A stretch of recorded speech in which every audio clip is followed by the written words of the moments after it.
एक तरुण या व्हिडिओमध्ये पाहत आहात दारू सोडण्यासाठी गेला आणि बाबाचा कचाकच मार खाऊन आला।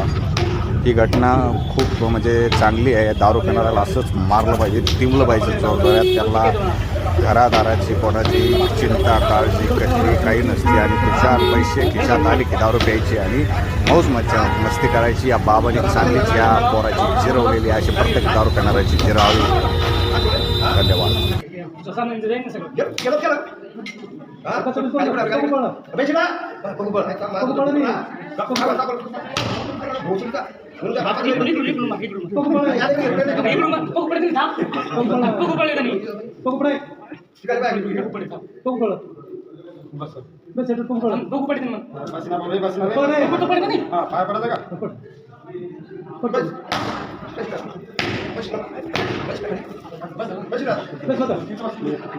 बस